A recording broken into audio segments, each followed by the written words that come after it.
chers confrères, bonjour. Bienvenue pour cette 20e édition d'Officine Expo où nous allons consacrer cette table ronde à l'obésité et la santé. Un thème très important puisque c'est une maladie qui est aussi bien multifactorielle, elle est complexe, elle est chronique et elle est récidivante. Elle est en plus en nette augmentation dans le monde.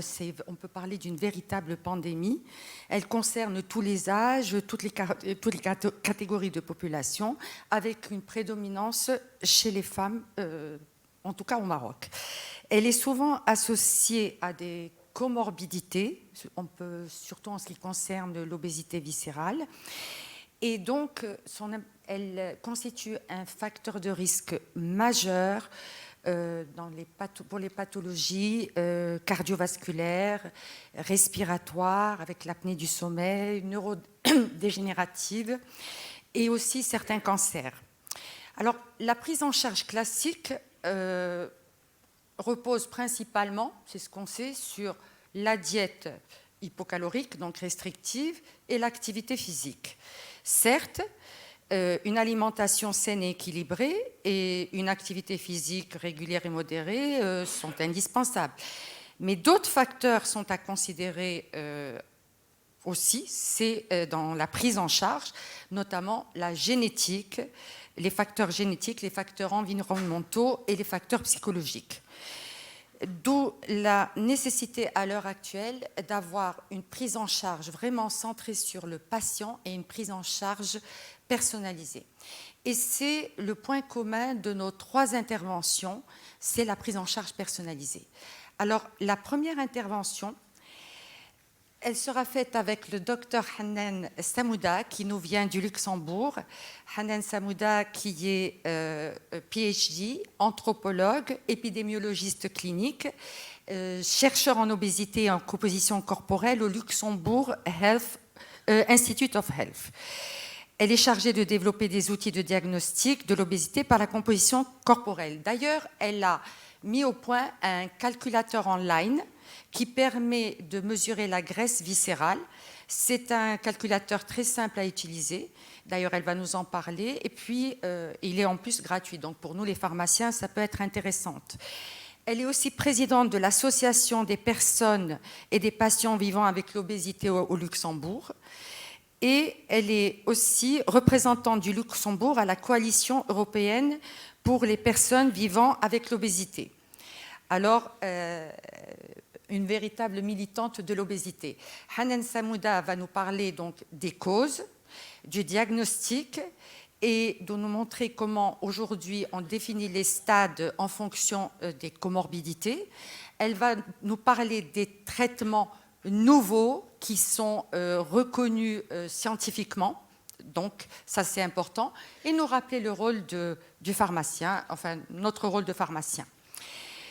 Ensuite, la deuxième intervention, nous l'aurons avec le professeur Nawal Ansari, qui est médecin, chef de service d'endocrinologie et de diabétologie au CHU de Marrakech, Mohamed VI de Marrakech. Et elle est aussi enseignante à la faculté de médecine et de pharmacie à Marrakech. Important de rappeler que la faculté de pharmacie a ouvert cette année. C'est une bonne chose, on est content de le savoir. Elle est aussi responsable du centre de pédagogie médicale à la même faculté et membre du laboratoire de recherche aussi dans cette même faculté.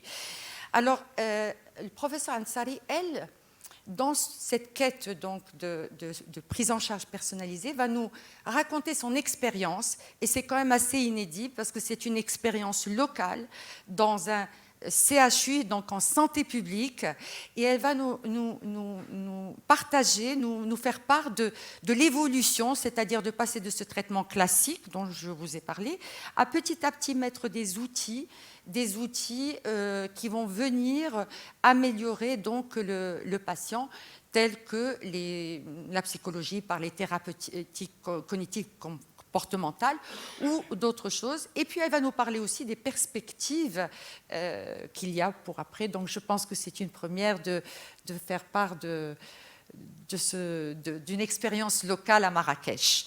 Enfin, nous avons la troisième intervention qui sera faite par le docteur Ilyas Barli. Ilyas Barli qui nous vient d'Algérie. Il est médecin installé à Ras El-Ma. Il est spécialiste en neurosciences appliquées, en accompagnement neuro-émotionnel, en nutrition et en médecine orthomoléculaire. Alors, il est aussi président, fondateur de la Société algérienne de nutrition et de médecine orthomoléculaire. Il est aussi membre de la Société internationale de médecine orthomoléculaire et il a eu en juin 2021 la validation du ministère de la Santé algérienne pour son approche thérapeutique, intégrative, globale, multidimensionnelle et personnalisée des patients. Donc, on est vraiment dedans. Alors, Dr Barli, lui, va nous parler de l'accompagnement neuro-existentiel, neuro-émotionnel, nutritionnel, en nous rappelant véritablement l'intérêt d'avoir une alimentation saine et qu'il va nous détailler, et aussi d'éviter les poisons blancs. Et aussi, il va nous parler de la médecine orthomoléculaire, donc de l'accompagnement, qu'il va bien vous définir. Mais d'ores et déjà, ça concerne les micronutriments et les patients obèses ont souvent, avant, pendant ou après le traitement, des carences qu'on pourrait tout à fait supplémenter. Donc voilà, alors à l'issue de ces trois interventions, alors autre chose, dans son titre, il y a écrit prise en charge des troubles de la morphologie et de la silhouette. On lui posera bien la question de savoir pourquoi il n'a pas mis l'obésité. Je crois que c'est intéressant de noter ça. Et enfin, bon, à l'issue de ces trois interventions, il y aura un débat où vous pourrez poser toutes les questions qui vous interpellent. Et je pense que nous aurons toutes les informations et surtout les nouvelles informations précieuses pour nous, les pharmaciens, qui vont nous permettre d'accompagner nos concitoyens et leurs familles, notamment les parents avec leurs enfants jeunes obèses. Et comme ça, nous mènerons à bien notre mission qui est celle d'être un acteur incontournable de la santé. Et sans plus attendre, je donne la parole à Dr Hanan Samouda et je vous remercie de votre attention.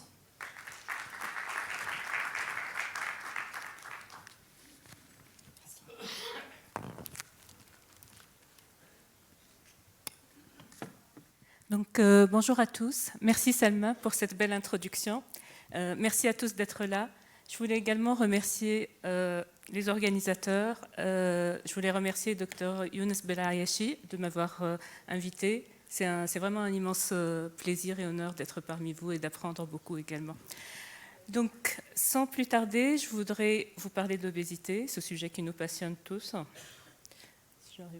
Alors, pendant longtemps, l'obésité a été considérée comme un problème de personnes qui mangent trop, qui ne bougent pas, ou à la fois qui combinent les deux, avec des images assez stigmatisantes, ou alors qu'il fallait faire un choix entre la pomme et le gâteau, ou alors des images du type on a un gros ventre parce qu'on mange, on mange pas de fruits et légumes.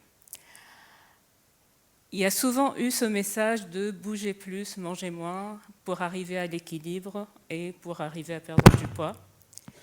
Et il y a souvent un message qu'il s'agit d'un manque de volonté personnelle, en fait. Donc tout ça est faux. Grâce à la nouvelle science de l'obésité, on est en train de le démontrer. Et finalement, ça ne fait que stigmatiser les personnes qui vivent avec la maladie, ce qui aussi est un facteur de risque d'augmenter encore plus l'obésité. En vérité, l'obésité est une maladie multifactorielle, comme sa maladie chronique et récidivante. Il s'agit de résultats d'interactions qui sont génétiques, environnementales et biologiques très complexes.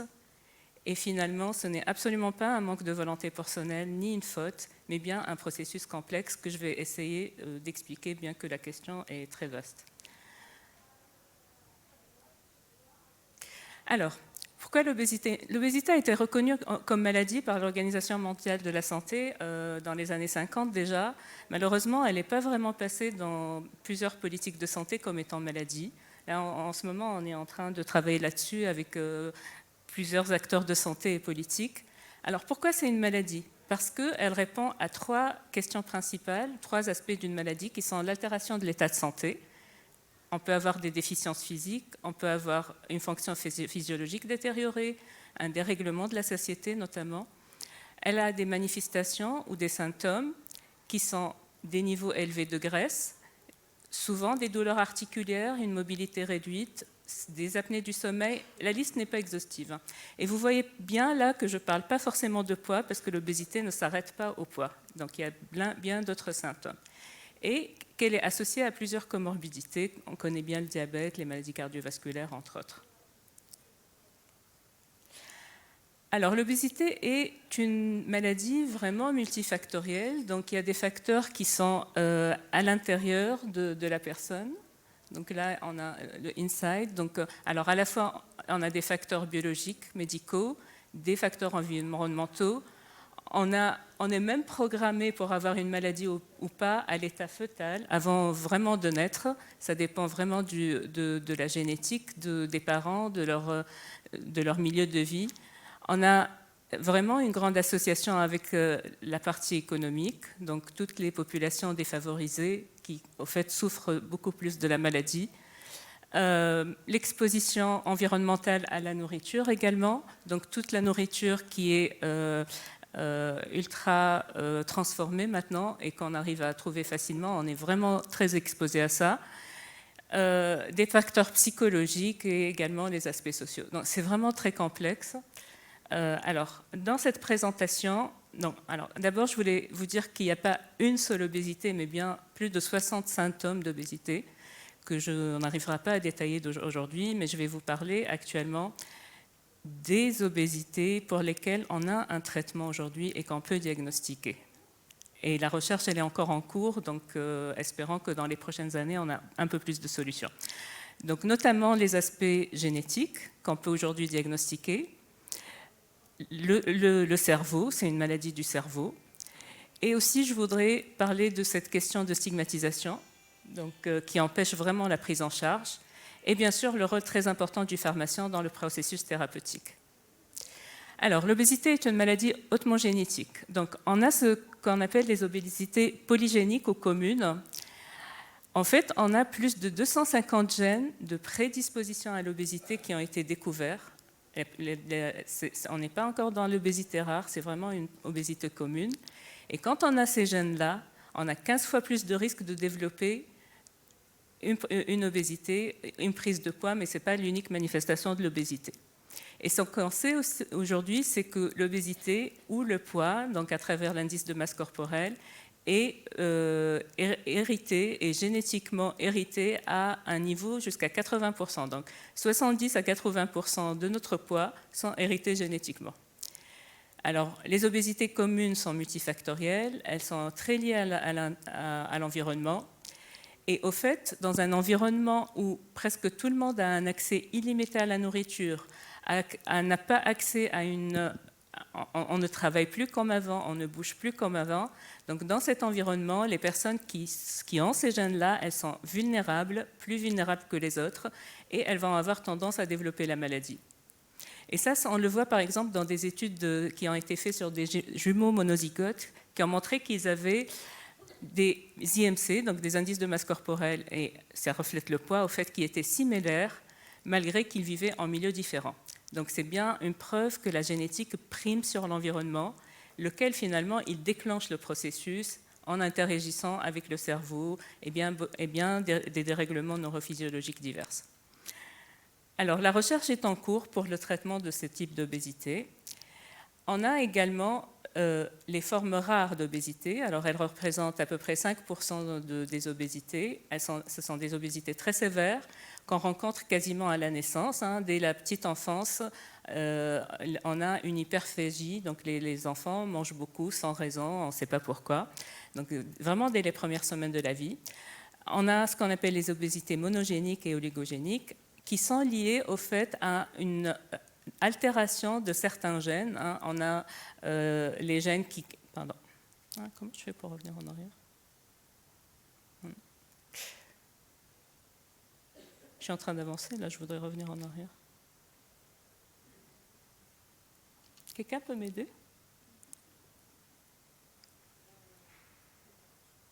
Là j'avance, mais je voudrais revenir en arrière. Il y a un autre curseur. Ah oui. C'est parfait. Encore. Merci beaucoup, c'est gentil. Donc, au fait, on a vraiment des mutations de... C'est pas vrai. Donc là, j'avance. Oui, ça va. On a vraiment des mutations de certains gènes, notamment qui codent pour la voie de la leptine. La leptine, c'est l'hormone de la satiété dont on va parler. Donc, qui sont déréglés, et ces gènes-là font qu'on a toujours faim et qu'on a envie de manger, et ça développe vraiment l'obésité et ses complications. Alors, il y a des diagnostics qui sont faits pour ce type d'obésité, qui se font en laboratoire. Donc là, je mets notamment en Belgique, à Liège, il y a un exemple qui fait ça. Donc ça, c'est une liste des tests qu'on peut faire. Et ce qui est intéressant, c'est qu'ici, le pharmacien pourrait jouer un rôle important. Donc il faut voir qu'est-ce qu'on est prêt à faire en Afrique et au Maroc.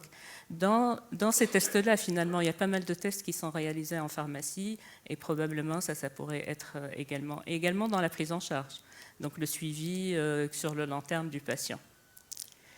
Donc les traitements, donc il y a une molécule notamment, le setmalanotide. Alors c'est un médicament utilisé pour traiter ces obésités monogéniques et oligogéniques, donc les obésités rares. L'indication, c'est que ça agit sur le cerveau, et ça permet de mieux contrôler la faim, qui est associée génétique. Alors, il faut vraiment avoir d'abord un test génétique qui confirme qu'il y a un déficit dans ces gènes qui sont reliés au phénomène de satiété. Ici également, un rôle très important à jouer par le pharmacien pour la prise en charge. En parlant de génétique, j'aimerais parler du pandérostat. Alors, au fait, la régulation du poids, elle est gérée par ce qu'on appelle un pandérostat, qui est un système qui permet le maintien du poids à une valeur génétiquement déterminée, sur laquelle on ne peut absolument rien faire, c'est propre à chaque personne, et qui est malheureusement élevé pour les personnes qui ont la maladie de l'obésité. Alors le pandérostat, c'est un ensemble. Alors vous avez la base génétique, on va avoir des signaux périphériques qui agissent, ça va aller voir les cerveaux, et finalement, tout ça va contrôler à la fois la prise alimentaire et les dépenses alimentaires. On a longtemps pensé que c'était dans l'autre sens, mais au fait, non. Tous les processus internes et génétiques vont contrôler la prise et la dépense énergétique. Alors, parmi les signaux périphériques, je vais vous parler de leptine et de gréline, qui sont deux hormones très importantes. La leptine, elle est produite par les adipocytes. Elle provoque une perte de l'appétit dans les conditions normales, quand elle n'est pas déréglée, quand on n'a pas un problème au cerveau ni une prédisposition génétique.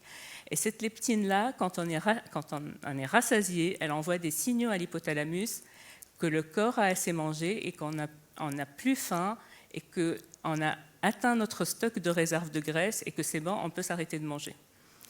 Et en contrepartie, on a la gréline, qui est l'hormone de la faim, qui a une action opposée. Elle est produite dans l'estomac quand les niveaux de leptine sont bas. Donc plus la leptine est déréglée, plus la gréline va être déréglée et on va avoir plus faim. Alors, un type de dérèglement de ce processus, c'est ce qu'on appelle la résistance à la leptine. C'est comme la résistance à l'insuline, qui est beaucoup plus commune et qu'on connaît, sauf que maintenant c'est au niveau des tissus adipeux et du contrôle neurophysiologique de l'obésité. On a une diminution de sensibilité à la leptine. Donc, il y a des personnes, c'est pas rare du tout, qui ont beaucoup de concentration de leptine, mais elle n'est pas reconnue par les cellules. Et donc, du coup, le cerveau, il pense toujours qu'on est en famine. Donc, la leptine, c'est vraiment un héritage de la préhistoire, de notre histoire des premiers temps. Et dans le temps, elle aidait au fait à éviter les périodes de famine en stockant les graisses. Sauf qu'entre-temps, on a bien évolué, l'espèce humaine a bien évolué, et la leptine est restée dysfonctionnelle. Donc d'ailleurs, c'est l'une des raisons pour laquelle les personnes qui vivent avec une obésité ont plus souvent et longtemps faim. Et on a souvent dit que c'est des gens qui mangent trop, et au fait, ça n'a rien à voir vraiment avec un manque de volonté, c'est une réelle sensation de faim. C'est aussi pour ça que les régimes ne sont plus recommandés aujourd'hui pour traiter l'obésité comme maladie, parce que à force de faire des régimes, on augmente la faim. Plus on se prive, plus on augmente la faim. Je suis sûre qu'il y a plusieurs personnes qui l'ont expérimenté dans la salle, j'en fais partie. Dérèglent les hormones et font prendre plus de poids. Donc voilà, on a une discussion là-dessus. Et en dehors de la résistance à la leptine, on a aussi des gens qui ont naturellement peu de leptine, donc qui ont quasiment les mêmes mécanismes déréglés au fait. Alors, comment on traite tout ça? Ça revient à dire comment on traite la faim et comment on augmente la satiété. L'un des 3 traitements aujourd'hui reconnus avec des guidelines internationales, c'est la chirurgie bariatrique, qui n'est pas simplement de réduire l'estomac pour manger moins et peser moins, mais en fait, c'est beaucoup plus compliqué. Il y a des phénomènes neurophysiologiques qui se passent avec la chirurgie, l'une des réussites de la chirurgie, c'est la diminution de la faim. Donc, elle agit sur les hormones de la faim et de la satiété, la gréline et la leptine. Donc, la production de leptine, elle est augmentée après une chirurgie, et par conséquent, quand on augmente la leptine, on diminue la gréline, l'augmente de la faim. Alors, il y a plusieurs types de chirurgies. Les principales, enfin les plus réalisées maintenant, sont la sleeve, donc la sleeve gastrectomie. C'est la dissection d'une partie de l'estomac. Du coup, on a un petit estomac. Ici, celui-là, il part. Et au fait, c'est cette partie de l'estomac-là qui contient le plus de gréline. Donc, en enlevant la partie de gréline, on s'affranchit de la faim. Et en faisant la chirurgie, la leptine augmente par des systèmes neurophysiologiques. Donc, ce qui permet de manger moins et d'avoir moins d'accumulation de graisse corporelle. Et on a aussi le bypass. Alors, même système, mais ici, on n'enlève pas la partie de l'estomac, on dérive l'estomac. Donc, la nourriture arrive dans cette petite poche d'estomac et va directement après dans un autre circuit. Ça permet aussi de diminuer la prise alimentaire et de se sentir rassasié surtout. Quelques résultats de la chirurgie bariatrique. Ce qu'il faut savoir qu'avec une chirurgie bariatrique, on peut perdre de 50 à 60% d'excès de poids en 6 mois post-opératoire. On peut perdre jusqu'à 80% à 1 an et on est capable de stabiliser. Il y a plusieurs études qui ont montré qu'on est capable de stabiliser après 2 ans. Une étude intéressante chez les enfants a été réalisée en Arabie Saoudite chez près de 2500 enfants âgés de 5 à 21 ans, suivis jusqu'à 10 ans. Et on voit que, je recommence là, on voit que le pourcentage,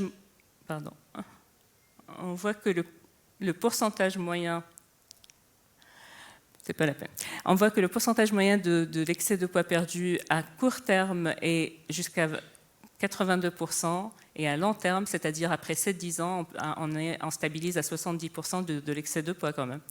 Et ce qui est très important, c'est qu'on a une rémission totale des comorbidités, donc le diabète, les dyslipidémies, l'hypertension, et ça, c'est vraiment très important pour la santé de l'enfant qui devient adulte et pour sa qualité de vie, au fait. Je reviens au pondérostat avec maintenant le cerveau. Donc le cerveau qui contribue à tout ça et qui nous fait dire que l'obésité est une maladie du cerveau à travers un contrôle neuronal de la prise alimentaire au niveau de l'hypothalamus. Et au fait, c'est intéressant de voir que ce n'est absolument pas une action volontaire. Donc c'est vraiment notre système subconscient qui agit là-dessus et notre envie de manger, notre faim est contrôlée là-dessus.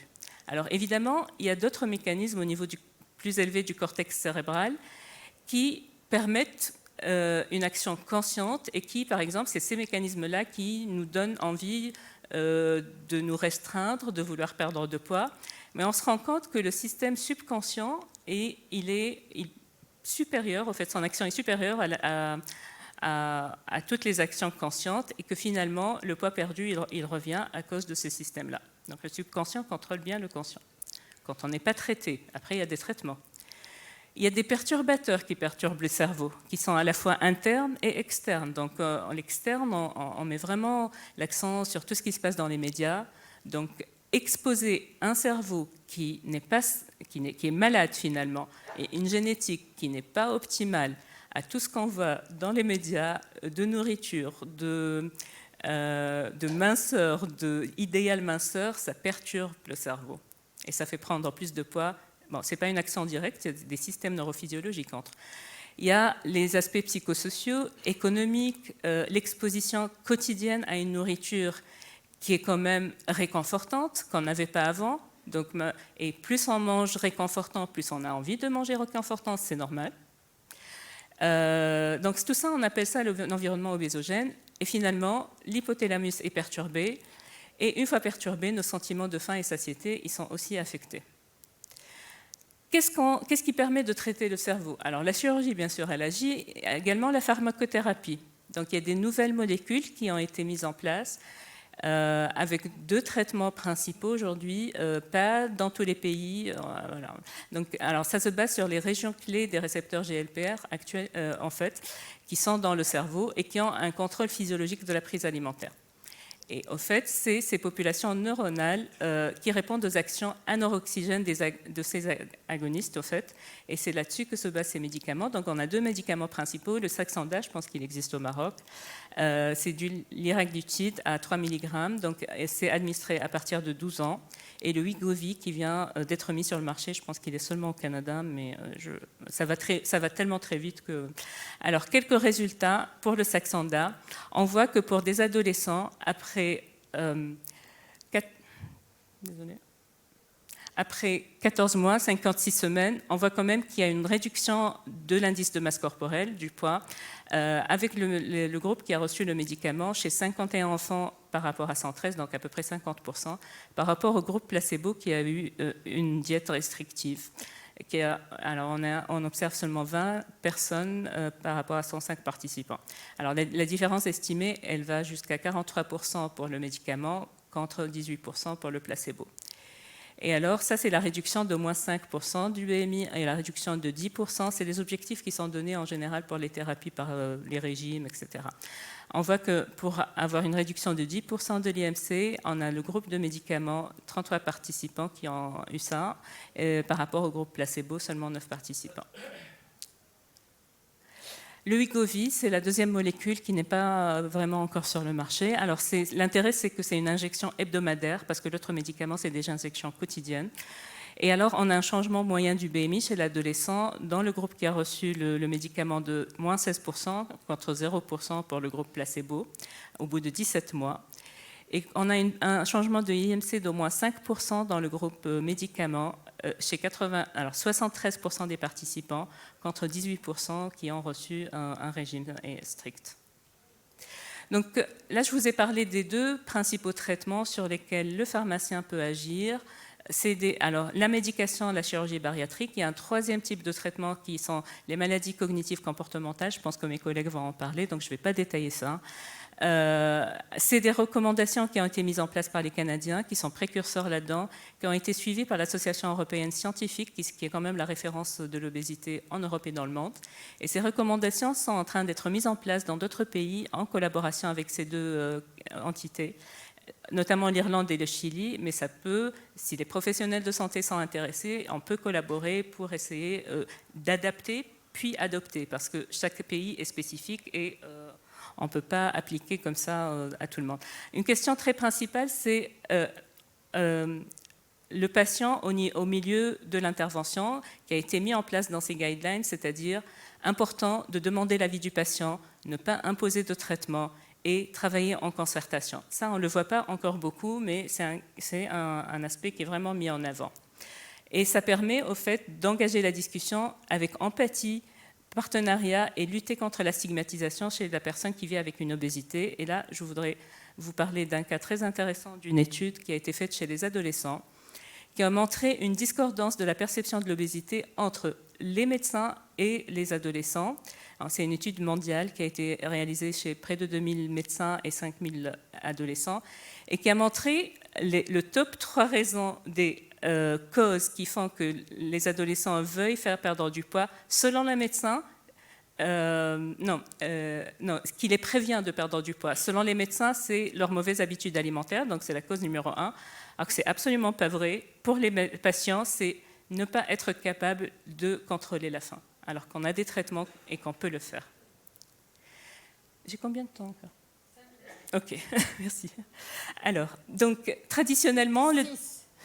Non, mais ça va aller. Traditionnellement, le diagnostic a souvent été réalisé par l'IMC, c'est l'indice de masse corporelle, donc c'est le poids sur la taille au carré, avec certains seuils que nous connaissons tous. Aujourd'hui, il y a des nouvelles recommandations, encore une fois, mises en place par les Canadiens et adoptées dans d'autres pays. C'est l'EOSS, c'est l'Edmonton Obesity Staging System, qui disent que finalement, on peut avoir différents poids, mais peu importe le poids, si on ne développe pas de complications, on n'est pas encore dans la maladie. et qu'il faut agir sur les complications. Et le poids, évidemment, est un choix personnel, mais tant qu'il n'affecte pas la santé, ça se discute. Donc là, ils ont défini différents stades jusqu'au stade 4 et qui se basent sur 4 aspects, donc un poids élevé bien sûr, mais 4 aspects métaboliques, mécaniques, psychologiques et la qualité de vie. Et il y a des tests qui sont mis en place pour évaluer tout ça et traiter, personnaliser en fonction de la complication. Alors l'autre problème avec l'IMC, c'est qu'il a été défini en épidémiologie. En fait, c'est par les compagnies d'assurance américaines qui ont montré dans les années 60 qu'un BMI de 30, c'est le seuil de l'obésité, c'est quand on passe d'un risque de 100 à 200% de risque cardiovasculaire. Seulement à l'échelle personnelle, individuelle, c'est beaucoup plus compliqué parce que le BMI, finalement, ou l'IMC mesure la taille, pas la corpulence, pas la santé, et que la relation est beaucoup plus complexe avec la santé. On a ce qu'on appelle la composition corporelle.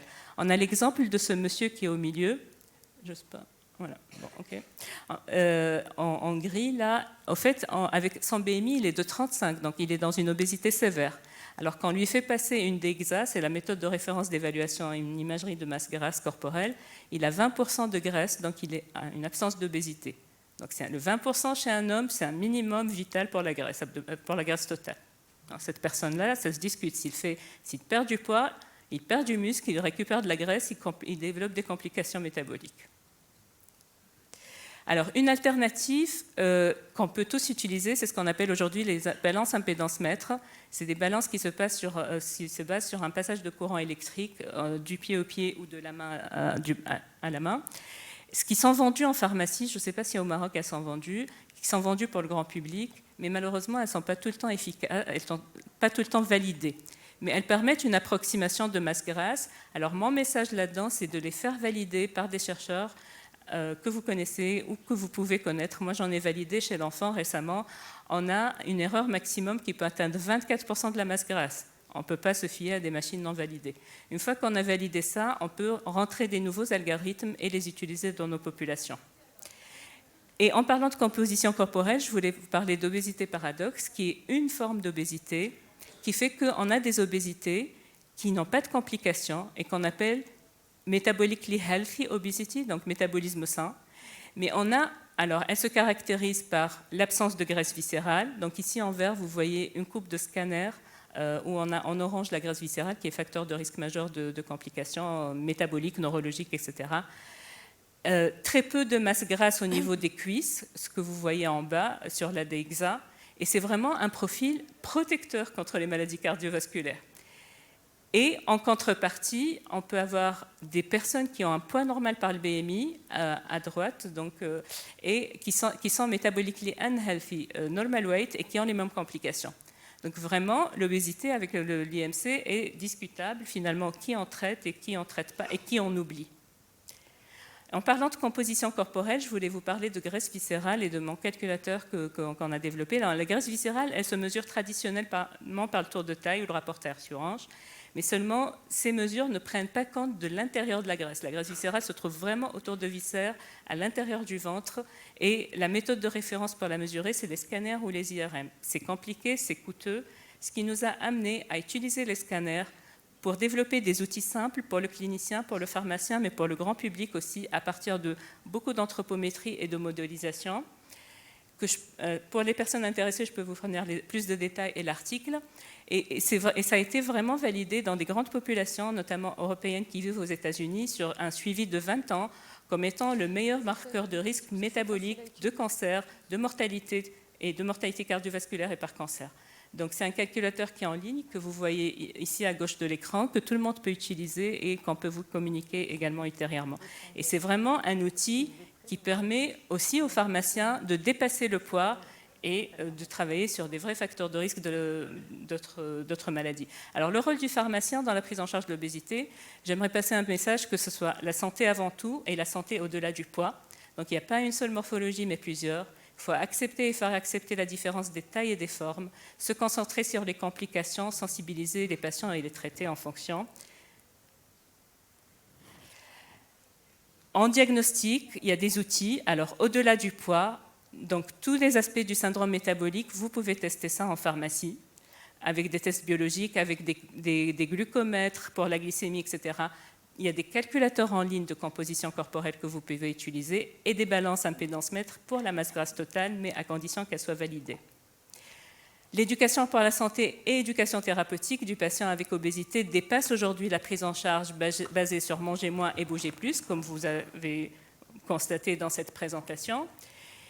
Et on va plutôt sur un message général d'une alimentation équilibrée et une activité physique régulière pour tout le monde, qui ne préviennent pas la maladie de l'obésité, mais qui permettent d'être en bonne santé pour tout le monde, mais qui ne traitent pas non plus, qui accompagnent les traitements de l'obésité. Et il y a des guidelines spécifiques sur, par exemple, quel type d'activité physique, pour quel type d'obésité, sur la perte de la masse musculaire avec la chirurgie, sur la graisse viscérale et l'aérobic. Voilà, il y a vraiment des recommandations en fonction du type d'obésité. Et surtout, à la fin, la prévention concerne l'environnement et non le comportement et la responsabilité individuelle. Et aussi combattre ces idées reçues de minceur à tout prix, de compléments alimentaires minceurs, parce qu'au fait, elles ne font que prendre du poids sur un terrain favorable. Et enfin, informer et sensibiliser, identifier et orienter les patients, se former et former. Aujourd'hui, on est dans une dynamique pour former les patients, mais pour former aussi les professionnels de santé à la maladie de l'obésité. Malheureusement, il n'y a jamais eu d'enseignement de la maladie dans les facs de médecine, de pharmacie. Aujourd'hui, on en est là. Promouvoir les traitements basés sur des évidences scientifiques et défendre le droit de vos patients également, aussi au niveau politique, parce qu'on a tous le droit à un traitement au bon moment. Je vous remercie de votre attention. Merci, Dr Samouda. Tout juste. Je pense que nous aurons pas mal de questions après dans le débat. Merci pour toutes ces informations.